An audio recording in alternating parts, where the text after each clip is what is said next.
Our education system hasn't changed in almost 250 years. What we have to do is be willing to embrace the technology that is now available that allows us to truly meet every single student exactly where they're at. When you give a kid the right level and pace of learning, they just take off like a rocket. And that's what artificial intelligence is allowing us to do at our schools. MacKenzie, it is so great to have you here. Thanks so much for being here. I am so excited to be here. One of the things that I am definitely most excited about for AI is the transformation of education. So I want to go back because you didn't sort of set out to create a school when you were at Stanford studying. And this all started, I think, because your daughter said that school was boring and you wanted to do something about that. So take us back to that time and how that was the jumping off point for Alpha Schools. I will. Well, when I was at Stanford, I can tell you it definitely was not in my prediction deck that I was going to be starting a school because I hated school growing up. I was one of those kids who was really good at school. I knew how to jump through the hoops. I knew how to get the grade, but I hated school. And I was so excited when I got into the working world and was like, I love Sundays again because I don't have to think about homework and all of that. But yeah, when it was time for my girls to go to school, we sent our kids down the street to our local public school, which is considered a fantastic school district in Texas. And so to be clear, I think when it comes to traditional school, it was top notch. But just so quickly, what I found, and I think this is true, is that, we deliver these 5 and 6-year-old students to school and they are so curious and excited. But very quickly, I just saw like the light starting to go out in my daughter's eyes. And halfway through 2nd grade, she came home from school one day and she said, I don't want to go to school tomorrow. And I looked at her and I was like, what do you mean you love school? And she just looked at me and she's like, school is so boring. And I just had this like moment of like, oh my goodness, in 2.5 years, they've taken this tailor-made, excited kid and they've knocked that passion out of her. And I saw like, the future, which was going to be what I was, right? Like be a good soldier, do what you're supposed to do, but it's not exciting. Think about the amount of time that our kids spend in a classroom over 13 years, right? 5 days a week, 6 hours a day, 9 months a year. And when you think about the motivation model that we give to kids, we literally tell this 5-year-old kid, okay, you're going to go to school. You're going to learn how to sit quietly. You're going to learn how to raise your hand, ask permission to go to the bathroom or get up to get ketchup at the lunchroom. And you're going to do this for, 13 years. You're pretty soon, within a couple years, you're going to start also doing work at home every night. And by the time you're in high school, that'll be 2 to 4 hours of work. And if you're really good and you do a great job, you might get to grind it out for 4 more years in college, right? You've been making an argument very similar to a point that I've made, that America's educational system has hardly changed since the Industrial Revolution. And that, as AI changes the world around us, we can view that as a threat or as an opportunity. So tell us more about what you mean by that, and then maybe also briefly bring us up to speed on what you see as the state of K-12 education in the U.S. right now. I think great minds really think alike, which is when we do look back at history, our education system hasn't changed in almost 250 years, right? The Industrial Revolution came about. We had to figure out how do you educate the masses and how do you raise compliant, good citizens who will do the work that was needed. And there were a lot of great things. And I think there was a lot of great motivation for that model because it did figure out how to not just have education be for the elite, but it wasn't necessarily focused on human flourishing and helping every single person unlock their potential. And so I am telling you, there's never been a more exciting time to be a 5-year-old, and there's never been a better time to be a teacher. But what we have to do is be willing to embrace the technology that is now available to us that allows us to truly meet every single student exactly where they're at. And that's what artificial intelligence is allowing us to do in the classroom. And we're doing it at our schools.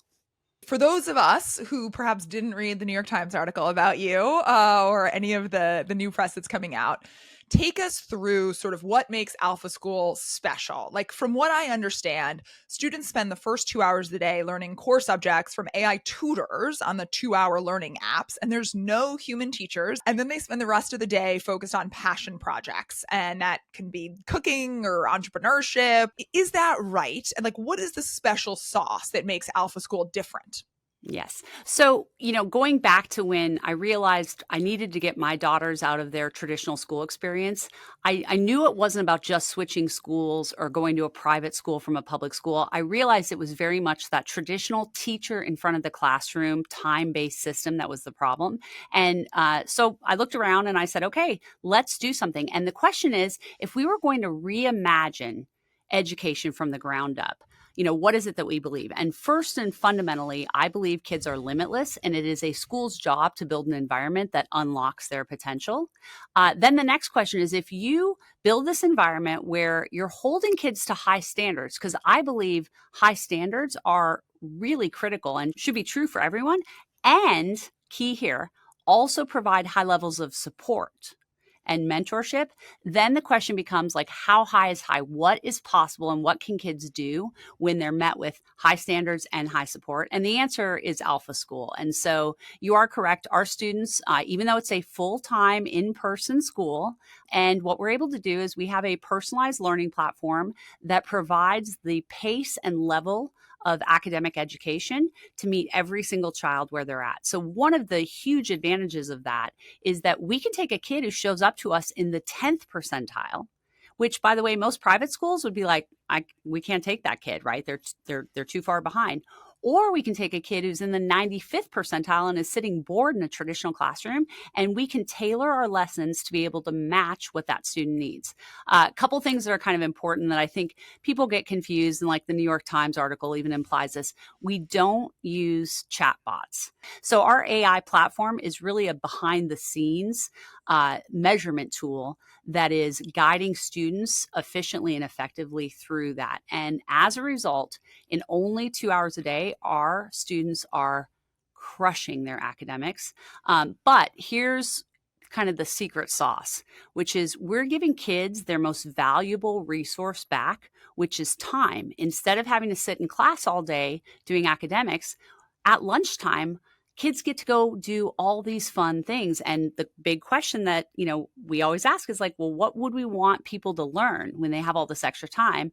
And pretty unanimously, people want kids to learn life skills, things like leadership and teamwork and communication and socialization and grit, how to deal with failure, entrepreneurship and financial literacy, storytelling and public speaking. And so our afternoons are filled with workshops that are project-based, collaborative, teamwork type things. They get tons of time with each other and with our teachers. Even though we've been known as the school with no teachers, I will say we don't call our teachers teachers. We call them guides. And the reason is because they're not doing any academic teaching. Their sole focus is motivational and emotional support and mentorship, and really helping answer that question of like, how high is high? What are kids capable of? We've finally enabled that role to be transformed so that instead of having to spend their time on lesson planning and lecturing and grading papers and homework and trying to figure out how in the world they're going to possibly meet 20 plus students who are all at wildly varied levels, instead they spend their time saying, I got to get to know Aria and I got to get to know Reed and understand what makes them tick and what do they get excited about. And when they get frustrated, what do they say to themselves and how can we help them adopt a growth mindset and take on whatever challenge they're doing? It's kind of the way I wish I'd spent my growing up years. I want to dig into that 2 hours because I feel like when I talk about my excitement about AI and personalized education, people are always like, yeah. Like we've heard about MOOCs, we've heard about all of these things for years and years that sort of tech was supposed to deliver and it's failed. And so what's happening in those 2 hours that makes it so magical? And then I'll also add, is this only enabled by the latest and greatest in AI since ChatGPT was launched and LLMs? Because you've been doing this for a lot longer. We have. So there's quite a bit that goes into kind of answering that question. First of all, ed tech has long been promised as this holy grail solution, for 15 plus years, and it's never delivered, right? And ed tech is not the solution. For example, our platform is great. We've built a really good platform, but it would not work if you just handed it to a kid and said, here you go. The key is that we're building in that whole motivational model that gets a motivated student, because 90% of what creates a great learner is having a motivated student. If you have a kid who's not going to even engage on the computer, they're not going to learn.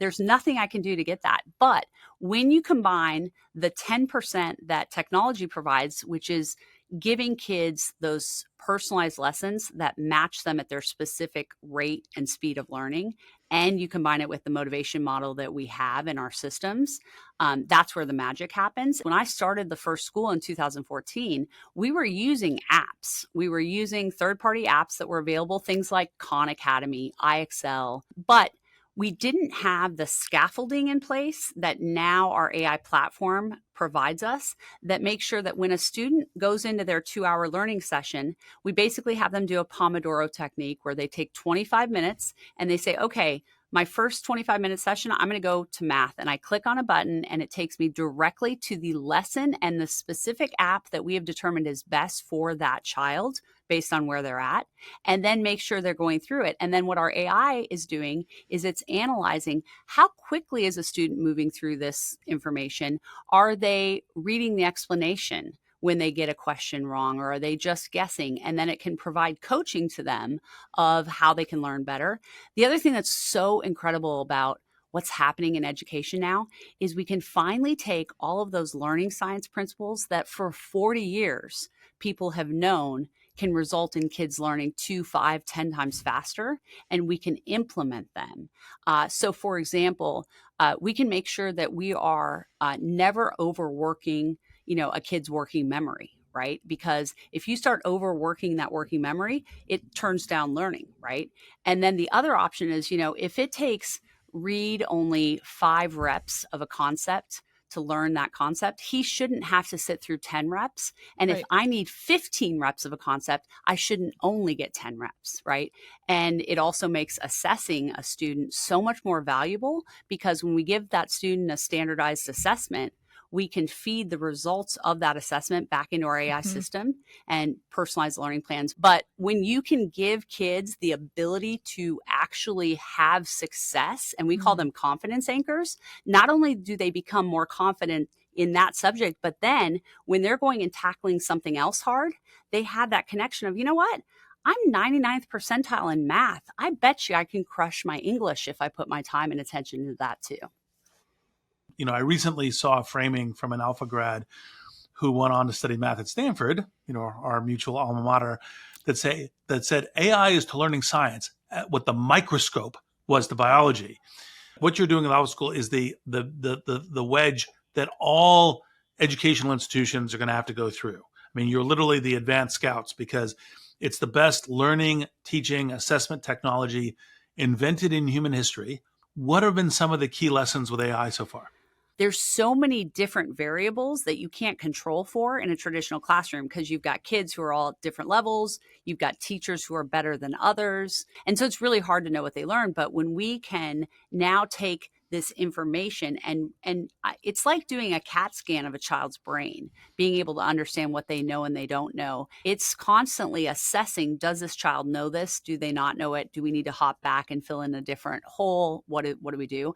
And that's what's so exciting about it. But the big thing that I just think you can't underscore enough is the human element. And artificial intelligence is enabling us to raise human intelligence and really bring more humanity back into the classroom, allowing the teachers to be able to focus on what I believe almost all teachers get into the field to do. They want to make a positive impact on the next generation, but then they get so overburdened with the enormity of the job and the fact that they've really been given a bucket with holes in it and told to empty the ocean, right? It's so impossible, and that's part of the reason we see teachers leaving the field in droves. The other thing is, I believe kids are limitless. And I also believe that, if a child doesn't want to do reading for 3 months because they like math more, no, we're going to make sure you do some reading as well. So actually, that was an early on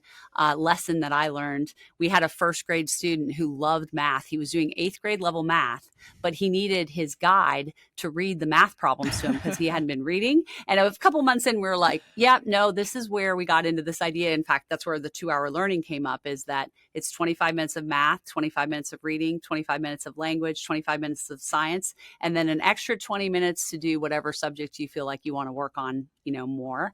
I do believe we are at the forefront of innovation in education, but boy, is it hard to get the average public to get on board. I published a book at the beginning of this year called Super Agency, and part of it is because when you look at how people encounter new technologies, especially AI, they experience it first as a loss of agency. So it'll be a loss of agency for the teacher. I'm being replaced. A loss of agency for the student. I no longer have to stretch myself and do things and grow my capabilities. I can become an idiocracy and just use this cognitive crutch in order to do stuff. And so part of the thing that we need to do as leaders is to help people understand this has been the way human beings have responded to new technology forever. We had Socrates being unclear on the written word, like, oh, this is a dangerous this will thing. Ruin intellect. And so you have to say, no, we embrace this technology and help it make us more human. Technology does that all over the place. I'm wearing glasses. Before glasses, think about the loss of human agency in human vision. Well, and that's what we say is, our students understand that AI gives them superpowers, and they're not superpowers to cheat. They're superpowers to increase even what they're able to do. And I think in this new world we're in, it's no longer, about the 3 R's of reading, writing, and arithmetic.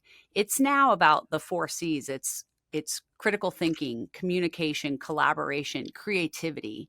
In the afternoons, as part of our workshops that we do, not only are kids getting to do things like sprint triathlons and bike races and firefighting challenges and wilderness survival training, but they're also getting to learn how to use AI tools that are going to supercharge them. And, you think about that, how every one of us in the working world today is having to learn, okay, how can I use AI to help me be more effective and better at my job? And one of the things we're teaching our students is that things like ChatGPT are terrible writers, but they're fantastic feedback partners, right? And, when you're practicing your speech that you're giving or a TED Talk, there are some really incredible AI tools that can help you with intonation and pacing and understanding your filler words. And by the way, just be a friendlier audience than getting up in front of 50 people for the first time. And just to build on something you said earlier, it's not only does, the competence lead to confidence, but then the confidence leads to competence. It's a growing virtuous cycle. Well, you could say, hey, I'm not going to get in the car. I'm only going to walk into town. Well, it's going to be very, very long journeys. Right. And hot in Austin, Texas, where I am in July. That's for sure. Well, and I think the other thing that's really, when people kind of notice again that ability to add more humanity to our day, this was a scary thing. I just read this research, and tell me if you can guess. How much time does the average school teacher get one-on-one with their students per day, each student? Oh, God. 5 minutes. I was going to go with 10. So there we have a spread. 22 seconds. That was some research that done. 22 seconds. But think about it. When we were all growing up in class, you might get a chance to go up to the teacher and say, hey, I was noticing this, or can you, give me an extension on my homework or whatever. That's it. And, in our classes, our guides get 30-minute one-on-one meetings every week with their students, plus the individual time throughout the day. And our guide's job is to really help build the life skill of learning how to learn so that there's more really agency, exactly like you said, Reed. It's promoting self-agency. And I think that is a skill that is only going to get more and more valuable in our world, especially when you think about the fact that we have access to basically all knowledge right at our fingertips, in the form of our phones. So I want this to be successful more than anything in my bones. I mean, like you're hitting all the greatest hits. It's like develop a growth mindset, ensure, kids can go at their own pace because people, learn at different levels, create connections with adults. There's so much research about real connections with adults and what that does for young people. And so actually using AI to have less screen time and more interaction, social emotional growth. And then you're expecting this question. What do we do, when New York City has a million public school kids, more kids than San Francisco has people? How do we get a change in the system at Yeah. scale for the millions of young people who can't afford truly to go to an alpha school? Totally agree. And I love answering this question because I actually think when we get more awareness out there, people are going to start to realize, you know what, this isn't as huge of a mountain. I'm not saying it's not a mountain, but as huge of a mountain to climb. So first of all, I am absolutely willing to concede we do have a self-selected audience that's in our schools. Okay. No question. But here's the other thing is I believe that if you take the average kid in the United States, and average is definitely a harder situation than a lot of kids there. How much more important does that role of the coach, guide, teacher in their lives become? And how much more important is it for that kid to get that personalized learning experience that meets them where they're at? So I think the model is something that is so crucial to bring out to many. With regard to Alpha School, there's no question we are a super high-end private school that is redefining what families expect from their kids' private school education. And there's a few things that go into the costs that we have. First of all, I believe teachers need to be paid well. So our teachers start at a minimum $100,000 a year salary. And I think that should be true for all teachers as much as possible. The other part is the AI technology is expensive. We're spending about 10 grand per student per year on our AI tech platform. I do believe that price is going to come down over time as the cost of AI, goes down and gets better. And then the other part about Alpha is we put a lot of resources into our life skills workshops. In fact, I was having this conversation with my dad. My dad is very frugal. He knows how to save well. And we were having this conversation. I said, just because not everybody can afford to stay at a Four Seasons hotel doesn't mean a Four Seasons hotel should not exist. But how do we bring this to the masses, right? We have models of schools that are as low as $10,000 a year. And if you put me in charge of K through 12 education tomorrow and said, okay, MacKenzie, you're in charge of this, here's what I would do. I believe you could still restructure, spend that 10K on the technology, have them do that personalized academics in the morning, and then at 12 o'clock, unleash those kids to go do the things that they normally start doing at 4 o'clock. Football and baseball practice and band practice and speech and debate and theater and arts. All those extracurricular activities that are usually put after the school day could be done in the school day, and they could be done in a way where schools already have those resources. They already have the facilities. They already have the teachers and coaches who are training that. And that right there could be the motivation model. That said, it has been hard for me to get into the public sphere, right? And there's a lot of just, again, there's fear, there's misunderstanding about what this is. And, what I hope is that this is something that works. And I hope that other leaders in the industry will follow suit and say, hey, let's go create our own version of this as well. Well, in terms of industry transformation, you always have people who are like, no, I'd rather continue to do this the way that I know how to do it. I don't want to stretch myself. I don't want to change myself. And part of what I find is useful, like when I'm talking to teachers, say, look, here is how it's going to change assessment. Here's how much time you spend in this. Every teacher hates grading papers, grading exams. They hate it. It's like a lot of solo work. What have you learned about kind of AI assessment? How do you make that more human than less human? How does it work well? Kind of where is that currently within the Alpha School learning clock? Well, when it comes to assessment, we are using a lot of standard assessments that are things that schools across the country have access to. And I'll give you an example of that. We use something called the NWEA MAPS assessment. MAPS is given to about 10 million students in the country each year. Public school, private school, homeschool students. One of the things that's great about the assessment is it's dynamic. And so it basically will keep moving until it exhausts a student's knowledge level, as opposed to just saying, did they master fourth grade or fifth grade, whatever it is.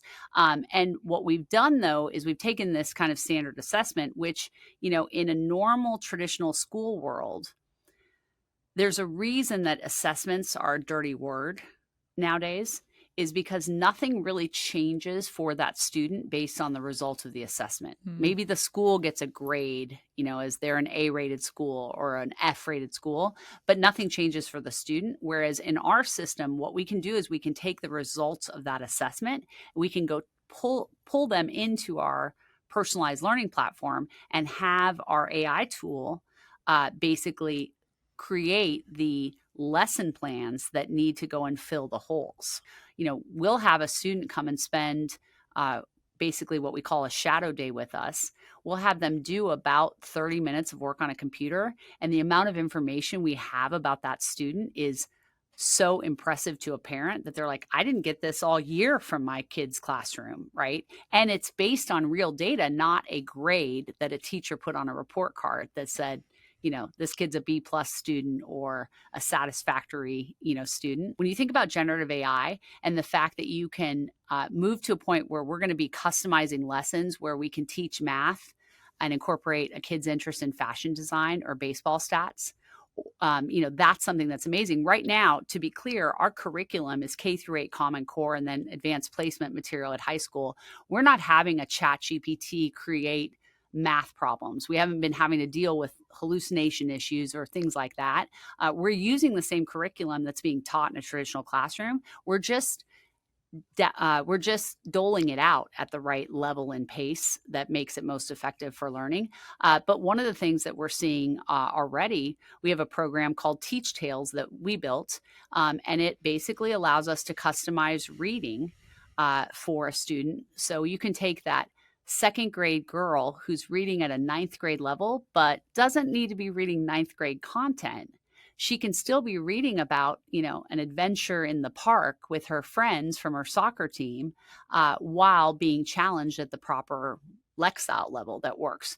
And that's something that, with our high school students, one of the things that they're doing is learning how to use AI tools to give them superpowers. Like, our students who took AP Art History, they did make up Taylor Swift inspired songs that they memorized the 50 canons to, right? And they were basically making a new version of Hamilton to do AP US history this year. And, that's where education is going to get really fun and exciting. Cannot plus one that strongly enough. So MacKenzie just gave us an overview of what students at her fast-growing network of AI-powered private schools are up to. And now we're actually going to hear from one of those students, a high school senior named Alex, who is in conversation with Google Gemini. Alex, welcome to Possible. Can you start by introducing yourself? Hi guys, I'm Alex. I am a 16-year-old incoming senior now at Alpha High School in Austin, Texas. What was your educational experience like before Alpha? I started off at a public magnet school here in Austin, Texas, and it was ranked top 40. It's a really good school, very rigorous academics, but you were spending 8 hours a day at school and then at the very least 3 to 4 hours after school doing homework or studying, or just learning inefficiently because of all the busy work. That 12 hours of time suck plus, the smattering of extracurriculars you're trying to do in the afternoon or trying to fit in passions or talking to friends can become pretty unsustainable. There's only one really defining metric of your life, which is grades or your likelihood of getting into a good college. That's rough. Before we get into Alpha, tell us about how you first started getting exposed to AI. There was actually this one class that I took in my freshman year, and this was all before ChatGPT came out. And in this class, we were learning how to do graphic design. And so we were introduced to Midjourney and LLMs. So we used OpenAI's Playground to write some of our story and get a feel for it. And so that was super cool exposure. Later that year, ChatGPT came out and it exploded. Then my school banned it from our Wi-Fi. You weren't allowed to use it for anything. And so I would just talk to AI in my free time. I wanted to learn about it, how it worked. But most people were just using it in the wrong way. And so AI was very stigmatized in my old school. And how exactly did you end up at Alpha? When I heard about Alpha for the first time, my mentor actually introduced it to me in ninth grade, but I was at one of the best schools in the US. And so I was like, there's no shot. I'm leaving my school. Then I finally heard about it again in 10th grade. And so I went to an event, met all the amazing people. They kind of convinced me. So I applied to scholarship and I got it. What has your experience been like? For most students, it's 2 to 3 hours in the morning, depending on your grade. So in high school, it's 3 hours because we're doing AP classes. And then after the 3 hours of schoolwork, we'll have lunch together, usually off screens then. And then the afternoon is really where it gets exciting. We basically do something called our Alpha X project. So this is a project that you do for all 4 years of high school. We're doing these big, ambitious, entrepreneurial style projects. Tell us a bit about your project. So as you know, because of social media, because of COVID-19, a lot of young people are feeling more depressed or more anxious, or they're comparing themselves with other people more. After my experience at my old school, I knew I wanted to solve this problem in a lot of teenagers. The teen mental health crisis is very real. And my spiky point of view that I found when I was doing my research is that AI is going to replace therapy. And so a big problem with AI replacing therapy right now is that it's this validation echo chamber. When you talk to ChatGPT, it's like, oh, I hear you. That's so tough. And we do need some of that. Don't get me wrong, but we don't need that all the time. We need pushback. We need action. We need to, change our mindset. And so I've decided to build Barry, which is an AI powered plushie that you can talk to about your mental health problems. And it's kind of meant to be used as a reflection tool. You talk to it for 5 to 10 minutes a day, and you're able to improve your mental health. Very cool. One last question. In what ways has your experience at Alpha surprised you? I mean, it's been so exponential. When you first hear of an AI-driven school, you think that it's a school in the morning, you sit down with your computer and you're just talking to ChatGPT, right? Like that's what you think it is. But it's so much more than that. And so rather than in the morning, you're just sitting down talking to ChatGPT, you're actually like doing practice problems or watching videos and taking notes. And the AI part of it is all baked into the back end of the apps. And so the AI is personalizing what lesson you do today, and how you should be learning it, to make sure that it's, custom to who you are, who Alex is, so that he can learn in the most efficient way, most optimally. And so that was a super big, switch in my perspective. I was really surprised that there was a lot of thought put into how we should be learning, which I think is so cool. That's awesome. Thanks, Alex. Now back to MacKenzie. One of the reasons I started with AI was kind of scale and expansion. Based on what I'm reading, it's 12 plus new campuses in 2025 alone. So it's getting a lot of traction. What's what's enabling the scale? Well, Reed, you're very right. As a businessman, there are a lot of things that go into, scaling. Market demand is something that we're seeing. Families are hungry for education that works. We have found when it comes to hiring our teachers, our guides, there are so many people who are craving a work world where they get to be paid well to positively impact and mentor students. Honestly, the biggest challenge we've had is real estate. Real estate is really, really hard to find.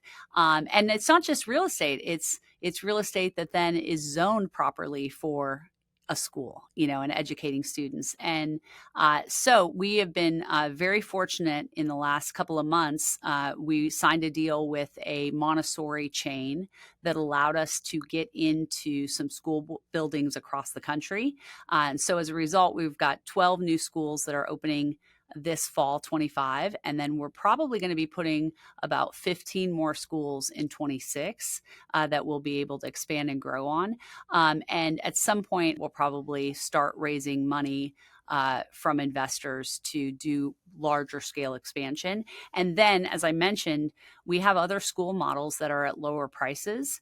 And, if you can get into a world in, states that have educational savings accounts, we think we've gotten to a place where when you take an educational savings account, we can get private schools up for $5,000 per year out of pocket for a parent, which becomes more reasonable. Can you talk a little bit about incentives. How does Alpha School approach incentives, whether those are monetary or otherwise? Yeah, we're a huge fan of incentives because, again, when we have a motivated learner, the sky is the limit. So, for example, starting in kindergarten, our students, when they hit their academic goals, they earn alpha currency. So, not only are they motivated to get their academic goals done, but they're learning how to earn. They learn how to spend because we have a little emporium at the school where they can go and buy a squishy or a Rubik's Sure. Cube or a sticker or whatever that is. They learn how to save. They learn how to invest. In fact, we offer opportunities for our students to invest, and they learn how to donate. And so those financial literacy skills are so important. It'd be amazing if every single person were just always internally motivated at all times to go and learn for the sake of learning. But most of us aren't always like that, right? And I think in a traditional school setting, you can tell me if you disagree, but in a traditional school setting, there are generally two factors that determine how a student does. Number one is just plain IQ. How smart are they? And number two is a big five character trait, conscientiousness. Are they willing to study for the tests and turn in the homework and write the paper? And so in a traditional system, if a student's not doing well, it's usually considered the student's fault. They're either not the sharpest knife in the drawer, or they're just not motivated, they're disengaged. At our schools, if a student isn't thriving, it's our fault. And it means that we have not tapped into that right motivation to get the kid excited. We have kids who, the guides know them so well that they say, you know what, this kid just loves words of affirmation. And when you can look at this kid and say, hey, good job, you really worked hard and you did your best and look what you accomplished, that's enough for a certain kid. Other kids want cold hard cash. And actually, we allow our students to turn in their alpha currency at the end of the year for real cash.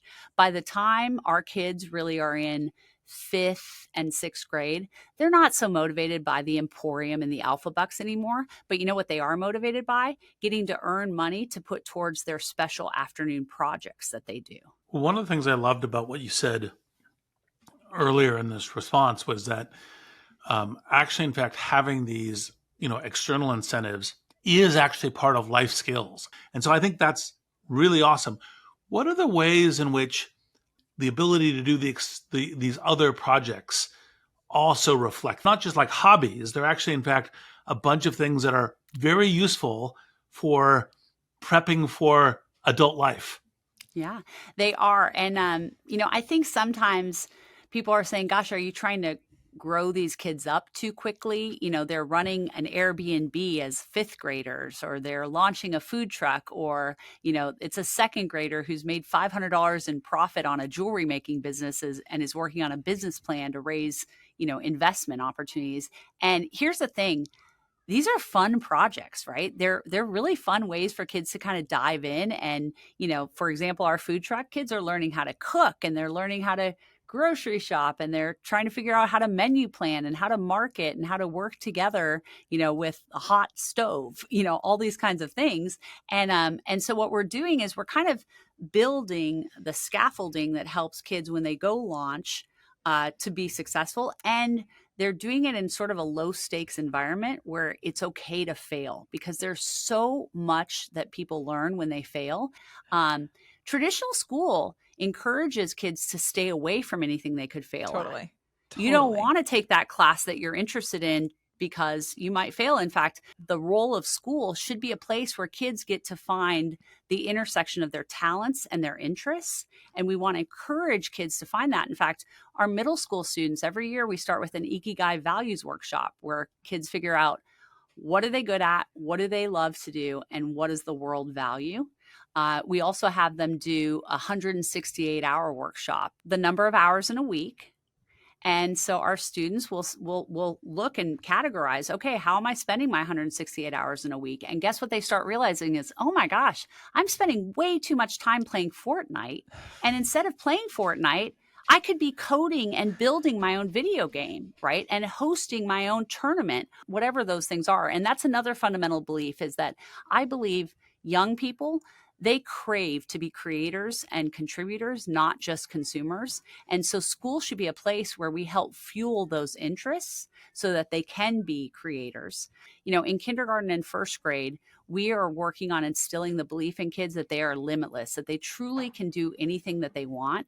And then in second and third grade, it's not just that they're limitless, but they're actually backing up this belief with real examples of, wow, I did do the impossible. Then as the kids get a little older, it's really important to start establishing independence. And then teamwork becomes a really important skill to learn. And then by the time our students are in high school, they've developed a lot of these life skills that allow them to go deep into an interest or a project that they want, which one is helpful for continuing to develop life skills. Two is helpful for helping them find the things they're interested in pursuing. And three, helps them to get into a great college because they've got something special and deep that they've done. I mean, I love thinking about people having mastery around different things and being able to try out the different life skills and being an excellent chef. You also launched a new venture, GT School. It's an online after-school program, and it's designed to help gifted and talented kids thrive. How do you think about labeling some kids gifted and talented, some not? I mean, I totally get your focus on motivation. How does that work with that frame? Yeah. So GT School, we actually this past year in the fall of 24, we turned it into a full-time in-person school. Okay. And it's located in Georgetown, Texas. And here's the big difference. The kids that want to go to GT School are the kids who are like, hey, can we do a third hour of our 2-hour learning in the afternoon? Like, can we do a little more math? And their idea of fun is spending their afternoons in workshops that are more academically focused, like robotics and chess and coding and poetry writing and history bowls and spelling bees and things like that. So that's really one of the only differences we find with, a lot of our students that are at GT School versus, let's say, our students are at Alpha who are like, hey, I want to go do a life skills workshop where I am learning how to build a fire, or our sports academy students who are just like, get me out on that field. I'm excited to be kicking a ball. That's kind of what we see. But those kids who are in our GT School program, they were learning, our average across the board is like 2.2 times faster learning. We measure that with MAP tests. Those kids are at like 5-6x faster. It's just insane because, again, when you give a kid the right level and pace of learning, they just take off like a rocket. And when you think about tracking, one of the other issues with traditional education, by the time a student is in third grade, that's a really pivotal moment because now they've gone from learning to read to reading to learn. So if you're not a great reader, you're kind of up the creek the rest of your career. And unfortunately, in a traditional model that's a time-based system, when the train's left the station, if you're not on it, you can't get on. Whereas what we can do is we can take a kid no matter where they're at and say, let's go fill these holes. I don't like the word tracking. In fact, the other thing, criticism, they'll say, well, you're a private school, so you're hand selecting which kids you let in. And I'll tell you kind of our admissions process, first and most fundamentally, what we look for is families that are aligned with the model. Because if you're a person who says, no, fundamentally, you must have a great human teacher to do your math teaching, well, then you're not going to like our model. The second thing we're looking for is just coachability. So we'll have a student come and spend half a day at our school experiencing what an alpha day is like. And what we're looking for is the kid kind of like, oh, this is kind of interesting when I'm going through my app-based learning? Or we had a 7-year-old boy during his shadow day, the guides had him put together a piece of IKEA furniture. And, he was so excited. And we're like, this is a great alpha kid because he was just so excited about like getting to try something. And so we're looking for coachability as opposed to give me a transcript, that shows, what a 7-year-old knows and doesn't know. I could not agree more strongly. Your podcast, The Future of Education, all kinds of folks should listen to it, not just educators and parents and students, but also entrepreneurs and other folks. So what have been some of the highlights of doing that podcast for people to come listen to The Future of Education? The reason that The Future of Education has been so exciting is because, again, I want to serve as kind of that light that says, hey, this is what education could be. And it's been so fun to meet lots of people from all different arenas who really can spend time talking about what their school experience was like and what they wish they had learned and the life skills that have made them successful. So, I've had everybody from a contortionist who came in and talked about her parents allowing her to homeschool. I remember she said, I was 6 years old and I was sitting watching TV with my legs over my back, over my head. And instead of my parents saying, that's weird, you're going to hurt yourself, they said, let's get her in some gymnastics. This kid's got a talent, right? To business people who talk about the things that they've learned through entrepreneurship, that are just amazing. And we see that with our students. Our students learned so many incredible things through the mechanism of entrepreneurship. And, we get accused of raising young capitalists, which I think is a totally great thing personally. I'll tip my cards and tell you that I think capitalism is sweet. When we started the school in 2014, the kids did a boys versus girls lemonade war, to see who could earn the most profit in 5 days, in the neighborhood. And there's so much that they learn from that. We have these missed memories where we kind of romanticize what our school experience was like. And, as much as we wish every day had been like Dead Poets Society, and people are standing on their desks, just excited, that's not really what probably most of our experience was like. Why not try for a world where kids do come home every day just fired up? And it doesn't mean, when we say that kids love school, it doesn't mean that every day is Disneyland. There are days that are hard. There are days when getting that math done is challenging, or you just weren't feeling it and you were distracted, or you couldn't get your hoverboard, to float, right? Whatever that is. But I just love the idea that our kids can come home with a fire in their bellies, right? And they're just like, they're psyched and they're challenged and they're doing things. And I do believe, again, holding students to high standards and giving them high levels of support creates a motivated, engaged young person. Mm-hmm. Why do you think that subject matter experts aren't good? Why are we calling them guides? Like, dive one step deeper into the teacher issue, because I'm sure that's where a lot of the pushback, especially in public schools, is going to come. Yeah. I think Reed said it very well, which is that teachers are scared that they're going to be replaced, right? They're worried that they're going to lose agency. And so I think when you imagine what education is like, you think about the knowledge transfer is a subject matter expert who teaches a student something, and that's the way education is done.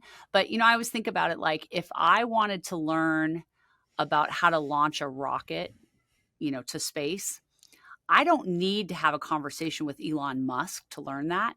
Let me start with a Wikipedia page, because that's how much I know about rocket launching, right? And I think that's one of the things that we're also seeing in our experience with our students is there's so much fundamental academic knowledge that we want to get kids to absorb.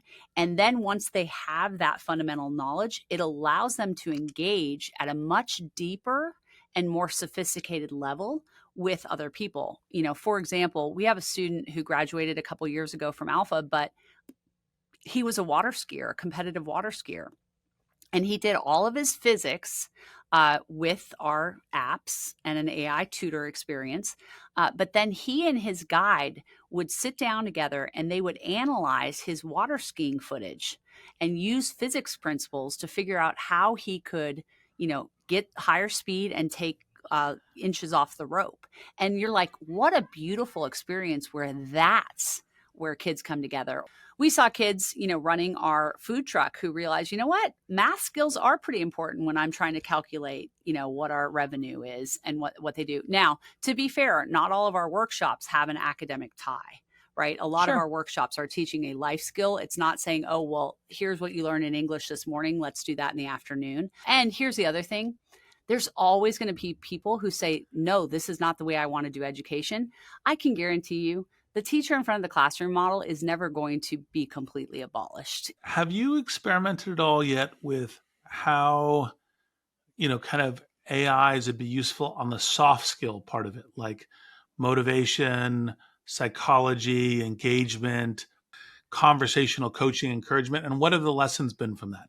One of the things I could certainly say when it comes to our elementary students, is things like public speaking. We're using AI tools as a way to give really nice, constructive coaching to our students. Think about public speaking is like most adults' biggest fear, right? And so, for example, we had a workshop that was called it was Speaking in the Wild, and it was for our 5th and 6th graders. And the first thing that they had to do was they had to write a compelling 6 to 9 minute talk that they were going to give. First draft is on pencil, then they type it out, and then they got feedback from an AI tool that said things like, hey, here's how you can make your story more engaging, add a personal anecdote, whatever it is, here's something, cut this part, do that. Again, using that tool as a feedback tool. Then we used an AI tool called Ori, which basically gives them feedback on their public speaking. Then the students went to the Humane Society in our town, and they gave their talks in front of cats, because it turns out cats are a pretty unintimidating audience. Then our students went to an assisted living facility, and they gave their talk in front of all the old people that lived in this assisted living facility. Then they went to one of our local bookstores and did an open story time and gave their talks there. And then ultimately those kids ended up flying to New York City, and they did an open mic night, with a bunch of strangers, right? And that's an example of kind of the scaffolding that we give, and we use some AI tools to do that. So let's go to rapid fire. Is there a movie, song, or book that fills you with optimism for the future? Oh, I guess I'm just going to be real honest and tell you there's a movie called Bring It On. It's a cheerleading movie from when I was, I think, in college. And that gal was optimistic. She was a team player. She was a leader. And I think that's kind of a fun one. Love it. Also, unique answer. No one's given that before, so it's a new rec. What is a question that you wish people would ask you more often? Those hard questions that are the things they are critical of, because I actually believe I've got good answers for all of them. Like, I don't get scared off by questions, because I will tell you one thing, I've really drunk the Kool-Aid on AI and education. Like, I truly believe this is the coolest model, and like, we have built a school that I wish I could have gone to. By the way, I wish I could have gone to as well. It's really amazing. Where do you see progress or momentum outside of your industry, so now we're in the non-education, that inspires you? Where I live in Austin, Texas, we just had the most horrendous tragedy go through our larger community in the floods. And we have had so many people that are friends of mine and people in our community who have rolled their sleeves up and gone out and raised money and moved wood and, cleaned up debris and all that. And I think that might be a mental shift that's happening in our culture, where people are realizing, like, I can make a difference in my own community today. Well, can you leave us with a final thought on what you think is possible to achieve if everything breaks humanity's way in the next 15 years? And what's our first step to get there? When it comes to education, we are going to see a huge step change in both what's achievable and the results that come. And again, I'll say it, there's never been a more exciting time to be a 5-year-old. There's never been a better time to be a teacher. And for anybody who is wary or scared or nervous that they're going to be replaced or they're not going to be prepared, the future is here, and it looks really bright. That's one of the things I believe, the future of education, it is happening right now. Thank you so much. MacKenzie, awesome. I hope that everyone pays attention to what you're doing, because it's important for all of the elevation of humanity. So thank you for joining us. Thank you for allowing me to speak more about this. I truly appreciate it. Possible is produced by Wonder Media Network. It's hosted by Ari Finger and me, Reed Hoffman. Our showrunner is Sean Young.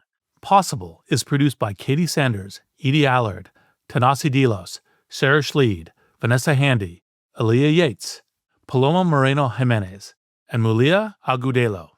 Jenny Kaplan is our executive producer and editor. Special thanks to Surya Yalamanchili, Saida Sepieva, Ian Alice, Greg Beato, Parth Patil, and Ben Relis.